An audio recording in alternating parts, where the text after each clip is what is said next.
Muy buenos días, estimados hermanos y amigos. Una vez más estamos aquí con ustedes con deseo de saludarles en el nombre admirable, nombre glorioso, nombre sublime, el nombre de nuestro gran Dios y Salvador Jesucristo, el Señor. Esto es Sembrando con Fe y Esperanza. Bienvenidos.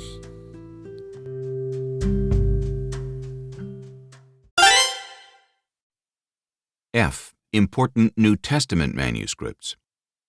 We are able to assess the importance of the following manuscripts from how much of the Bible they include and from the dates that scholars have assigned to them.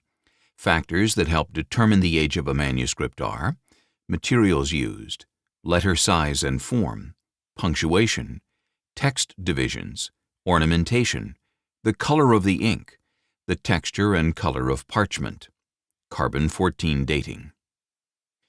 1. John Ryland's manuscript, A.D. 130. The John Ryland's manuscript, which we discussed briefly earlier in this chapter, is located in the John Ryland's Library of Manchester, England. Also known as P52, it is the oldest extant fragment of the New Testament. Because of its early date and location, Egypt, some distance from the traditional place of composition, Asia Minor, this portion of the Gospel of John tends to confirm the traditional date of the composition of the Gospel about the end of the 1st century. Metzger speaks of defunct criticism. Had this little fragment been known during the middle of the past century, that school of New Testament criticism, which was inspired by the brilliant Tübingen professor Ferdinand Christian Bauer, could not have argued that the fourth Gospel was not composed until about the year 160. Bodmer Papyrus II, AD 150 to 200. Purchased in the 1950s and 1960s from a dealer in Egypt, the Bodmer Papyrus II is located in the Bodmer Library of World Literature and contains most of John's Gospel. The most important discovery of New Testament papyri since the Chester Beatty manuscripts was the acquisition of the Bodmer collection by the Library of World Literature at Cologne near Geneva. P66, dating from about AD 200 or earlier, contains 104 leaves of John chapter 1 verse 1 through chapter 6 verse 11, chapter 6 verse 35b through chapter 14 verse 26, and fragments of 40 other pages, John chapters 14 through 21. Regarding the dating of manuscripts in this collection, Metzger and Ehrman write, Herbert Hunger, the director of the papyrological collections in the National Library at Vienna, dates P66 earlier, in the middle if not even in the first half of the 2nd century. P72, also a part of the collection, is the earliest copy of the Epistle of Jude and the 2 epistles of Peter. P75, still another early biblical manuscript acquired by M. Bodmer, is a single quire codex of Luke and John. The editors, Victor Martin and Rodolphe Kosser, date this copy between AD 175 and 225. It is thus the earliest known copy of the Gospel according to Luke and one of the earliest of the Gospel according to John.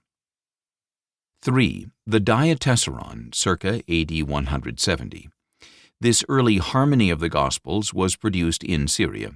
It has significance as an early manuscript because the remaining copies, even though they are later translations from it, bear witness to the earliest Gospels. For more information, see Taschen in section VA6 of this chapter. 4.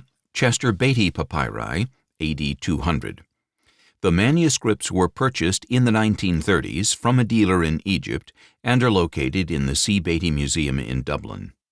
This collection contains papyrus codices, 3 of which contain major portions of the New Testament. In The Bible and Modern Scholarship, Sir Frederick Kenyon writes, the net result of this discovery, by far the most important since the discovery of the Sinaiticus, is in fact to reduce the gap between the earlier manuscripts and the traditional dates of the New Testament books so far that it becomes negligible in any discussion of their authenticity. No other ancient book has anything like such early and plentiful testimony to its text, and no unbiased scholar would deny that the text that has come down to us is substantially sound. A detailed listing of papyri may be seen in the Greek New Testaments published by United Bible Societies and Nestle-Aland. 5. Codex Vaticanus, AD 325 to 350. Located in the Vatican Library, this manuscript contains nearly all of the Bible. After 100 years of textual criticism, many consider Vaticanus to be one of the most trustworthy manuscripts of the New Testament text. 6. Codex Sinaiticus, AD 350. This extremely significant manuscript is located in the British Library, though the St. Catherine's Monastery and libraries in Germany and in Russia hold a few separate pages. In the Mount Sinai Monastery, celebrated biblical scholar Konstantin von Tischendorf discovered this manuscript, which contains almost all the New Testament and over half of the Old Testament, in 1859. The monastery presented it to the Russian Tsar, and the Soviet Union sold it to the British government and its people who subscribed a share in the purchase for £100,000 on Christmas Day 1933. For the Gospel texts, its reliability is considered second only to the Codex Vaticanus. For Acts, its reliability is equal to the Codex Vaticanus, and for the Epistles, its reliability is ranked first. The Codex Alexandrinus is considered better for the Book of Revelation. The discovery of this manuscript is a fascinating story. Metzger relates the interesting background leading to its discovery. In 1844, when he was not yet 30 years of age, Tischendorf, a Privatdozent in the University of Leipzig, began an extensive journey through the Near East in search of biblical manuscripts. While visiting the monastery of St. Catherine at Mount Sinai, he chanced to see some leaves of parchment in a wastebasket full of papers destined to light the oven of the monastery. On examination, these proved to be part of a copy of the Septuagint version of the Old Testament, written in a nearly Greek uncial script. He retrieved from the basket no fewer than 43 such leaves, and the monk casually remarked that 2 basket loads of similarly discarded leaves had already been burned up. Later, when Tischendorf was shown other portions of the same codex, containing all of Isaiah and 1st and 2nd Maccabees, he warned the monks that such things were too valuable to be used to stoke their fires. The 43 leaves which he was permitted to keep contained portions of 1 Chronicles, Jeremiah, Nehemiah, and Esther, and upon returning to Europe he deposited them in the University Library at Leipzig, where they still remain. In 1846 he published their contents, naming them the Codex Frederico Augustinus in honor of the King of Saxony, Frederick Augustus, the discoverer's sovereign and patron. A second visit to the monastery by Tischendorf in 1853 produced no new manuscripts because the monks were suspicious as a result of the enthusiasm for the manuscript displayed during his first visit in 1844. He visited a third time in 1859 under the direction of the Tsar of Russia, Alexander II. Shortly before leaving, Tischendorf gave the steward of the monastery an edition of the Septuagint that had been published by Tischendorf in Leipzig. Thereupon the steward remarked that he too had a copy of the Septuagint and produced from a closet in his cell a manuscript wrapped in a red cloth. There, before the astonished scholar's eyes, lay the treasure which he had been longing to see. Concealing his feelings, Tischendorf casually asked permission to look at it further that evening. Permission was granted, and upon retiring to his room, Tischendorf stayed up all night in the joy of studying the manuscript, for, as he declared in his diary, which as a scholar he kept in Latin, quipe dormire nefas videbatur, it really seems a sacrilege to sleep. He soon found that the document contained much more than he had even hoped, for not only was most of the Old Testament there, but also the New Testament was intact and in excellent condition. 7. Codex Alexandrinus, AD 400. Located in the British Library, this manuscript was written in Greek in Egypt and contains almost the entire Bible. 8. Codex Ephraemi, AD 400s. This codex is located in the Bibliothèque Nationale, Paris. Its 5th century origin and the evidence it supplies make it important for the text of certain portions of the New Testament. Every biblical book is represented in the manuscript except 2 Thessalonians and 2 John. This is a 5th century document called a palimpsest. A palimpsest is a manuscript in which the original writing has been erased and then written over. Through the use of chemicals and painstaking effort, a scholar can read the original writing underneath the overprinted text. 9. Codex Bezae, circa AD 450. The Codex Bezae, located in the Cambridge University Library, contains the Gospels and Acts not only in Greek but also in Latin. 10. Codex Washingtonensis, or Freiracensis, circa AD 450. Containing the four Gospels, this codex is located in the Smithsonian Institution in Washington, D.C. 11. Codex Claromontanus, AD 500s. Codex Claromontanus is a bilingual collection of Pauline epistles. G. Patristic quotations from the New Testament. All told, the sheer number of New Testament manuscripts and the earliness of the extant manuscripts give us great reason to believe that the New Testament accurately transmits the content of the autographs. But there's more than that. Metzger and Ehrman point out the huge number of quotations of Scripture available from the writings of the early Church Fathers. Besides textual evidence derived from New Testament Greek manuscripts and from early versions, the textual critic has available the numerous scriptural quotations included in the commentaries, sermons, and other treatises written by the early Church Fathers.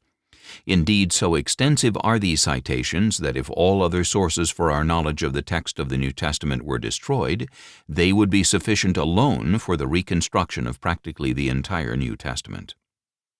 1. Accuracy of manuscripts supported by writings of the early Church Fathers. The patristic citations of Scripture are not primary witnesses to the text of the New Testament, but they do serve an important secondary role. They give substantial support to the existence of the 27 authoritative books of the New Testament canon. It is true that their quotations were often loose, although in the case of some Church Fathers they were very accurate, but they do at least reproduce the substantial content of the original text. Further, their quotations are so numerous and widespread that at least an outline of the New Testament and many of its crucial details could be reconstructed from their writings if we had no manuscripts of the text itself. 2. Early citations of the New Testament by the Church Fathers. Although quotations of Scripture among the Church Fathers up through the 13th century number well over 1 million, of particular significance are the quotations that date prior to roughly AD 325. Porter and Pitts observe, quotations from the New Testament from early Church Fathers play an important role in reconstructing the New Testament text in that they give us insight into what text types were available and in use when and where they wrote.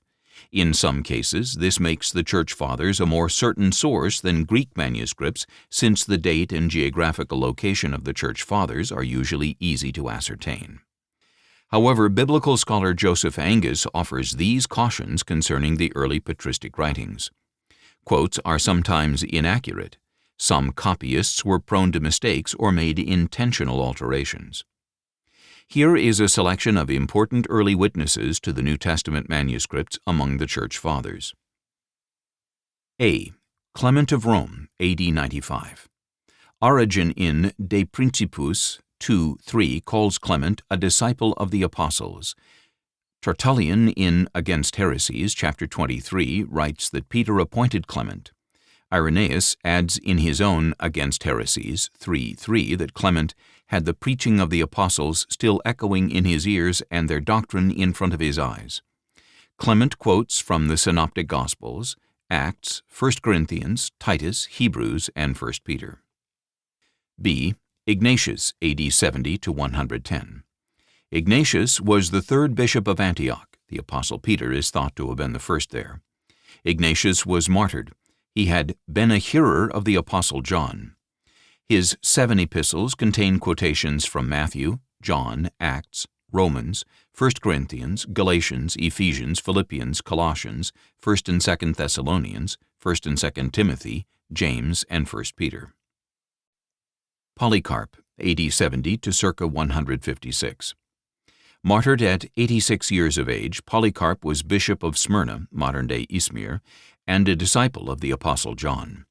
His second letter to the Philippians includes allusions and paraphrases that reflect his deep assimilation of the New Testament letters and are nearly quotations from the following books: Romans, 1st and 2nd Corinthians, Galatians, Colossians, 1 Timothy, Hebrews, 1 Peter, 1st and 2nd John. The letter also cites Psalms, Proverbs, and Isaiah from the Old Testament. D. Clement of Alexandria, A.D. 150 to 212. Clement's 2,400 quotes of Scripture draw from all but 3 books of the New Testament. E. Tertullian, A.D. 160 to 220. Tertullian was a presbyter of the church in Carthage. He quotes the New Testament more than 7,000 times, of which 3,800 are from the Gospels. F. Hippolytus, A.D. 170 to 235. Hippolytus includes more than 1,300 quotes of Scripture. G. Justin Martyr, A.D. 133. Born into paganism, Justin studied various Greek philosophies before his conversion. He battled the heretic Marcion and later was martyred in Rome. His apologies, defenses of the faith, either quote or allude to the 4 New Testament Gospels, along with 1 Corinthians and Hebrews, and to the Old Testament books of Genesis, Deuteronomy, Isaiah, and Malachi. H. Origen, A.D. 185 to 253 or 254. This vociferous writer compiled more than 6,000 works. He lists more than 18,000 New Testament quotes. I. Cyprian, died A.D. 258. A bishop of Carthage, Cyprian used approximately 740 Old Testament citations and 1,030 from the New Testament. J. Others.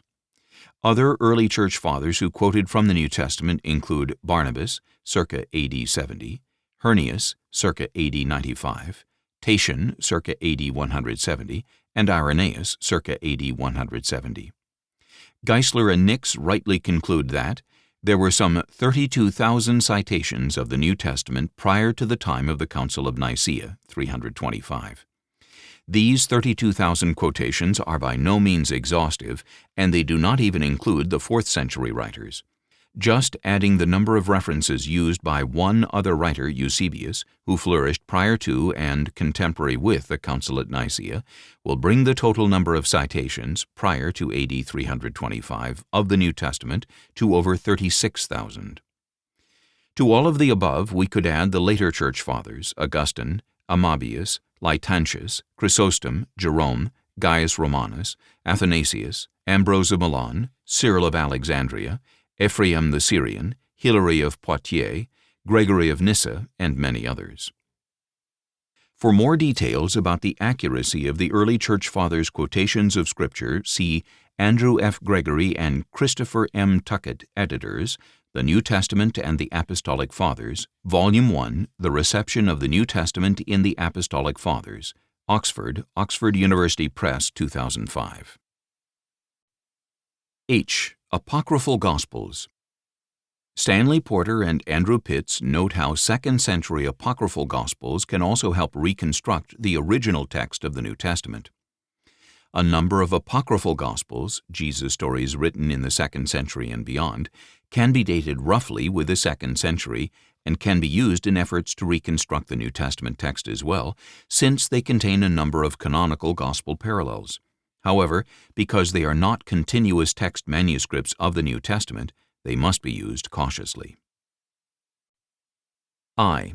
Did the biblical text become corrupted during transmission over centuries? In his popular book, Misquoting Jesus, as well as his academic book, The Orthodox Corruption of Scripture, Bart Ehrman argues that there are both accidental alterations in the text by scribes, but also intentional corruptions where they aim to change the text to fit a particular doctrinal agenda. However, Porter and Pitts conclude that while we must allow that certain scribes may have had doctrinal agendas that impact their transmission of the text from time to time, this was the exception rather than the rule. Ancient scribes generally considered it their duty to copy rather than interpret or alter the text to suit their or others' doctrinal beliefs. This is not to say doctrinal alterations did not happen from time to time, but it certainly was not part of regular scribal practice. This is where Ehrman himself is inconsistent. He admits that doctrinally motivated alteration was the exception, not the rule, but builds his entire case upon variants that are often easily explained by using standard transcriptional probabilities. Dockery, Matthews, and Sloan have recently written, "For most of the biblical text, a single reading has been transmitted. Elimination of scribal errors and intentional changes leaves only a small percentage of the text about which any questions occur." They conclude, "It must be said that the amount of time between the original composition and the next surviving manuscript is far less for the New Testament than for any other work in Greek literature.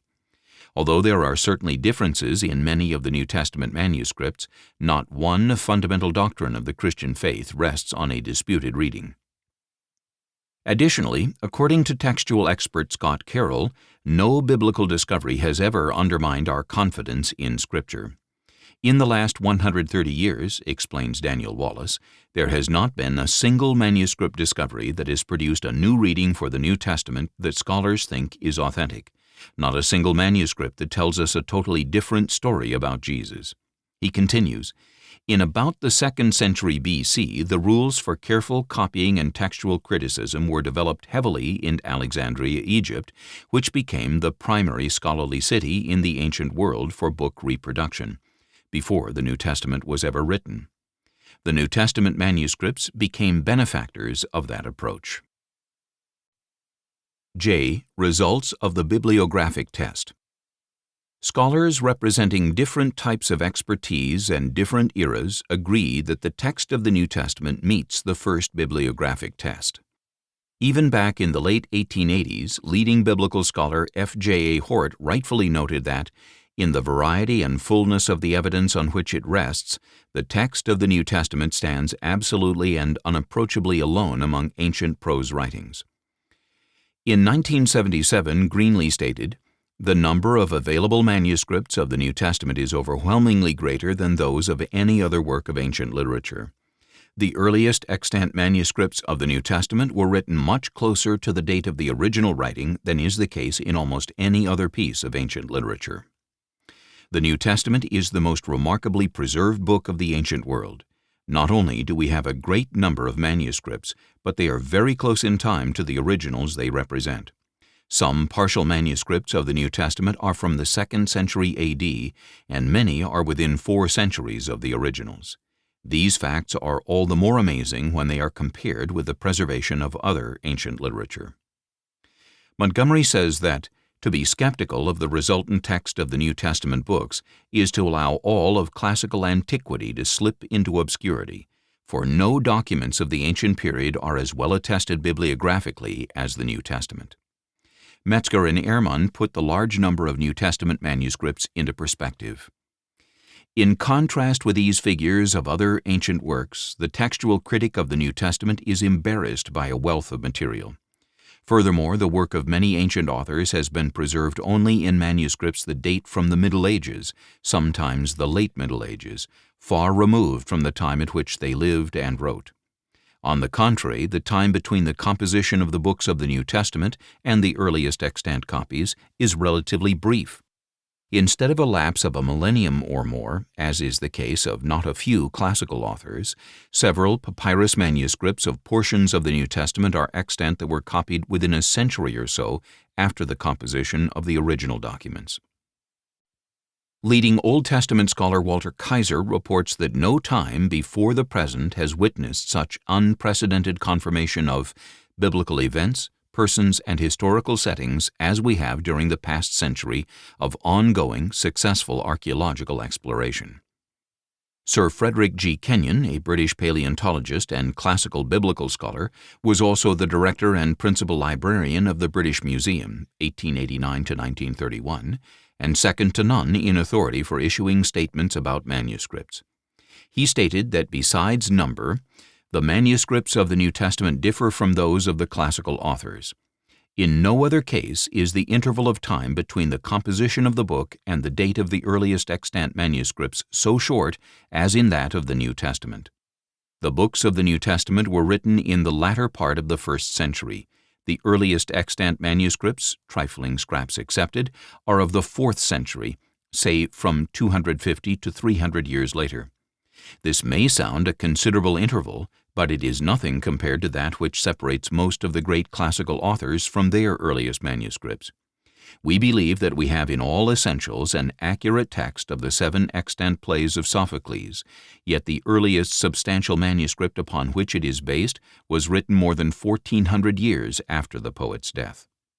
Kenyon elsewhere noted, the interval then between the dates of original composition and the earliest extant evidence becomes so small as to be in fact negligible, and the last foundation for any doubt that the Scriptures have come down to us substantially as they were written has now been removed.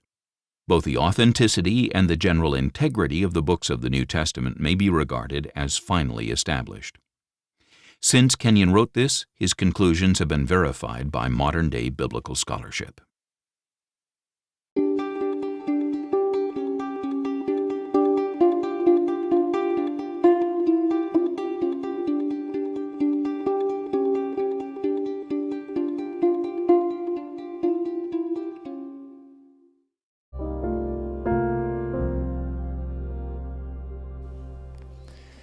La Iglesia Pentecostal Unida Latinoamericana en Baltimore nos estamos reuniendo en la 8301 Liberty Road, 8301 Liberty Road, Windsor Mill, Maryland 21244. Y nuestras reuniones son los días domingo a las 8 de la mañana. Domingo 8 de la mañana tenemos el servicio de adoración, alabanza y enseñanza de la palabra de Dios. Venga juntamente con su familia y allegados. Serán todos bienvenidos a nuestra reunión dominical. Recuerde, Jesucristo es el verdadero Dios y la vida eterna. Primera de Juan 5:20. Y si otros días madrugamos a buscar la comida que perece, ¿por qué no hacerlo el día domingo para buscar la comida que a vida eterna permanece? Le esperamos.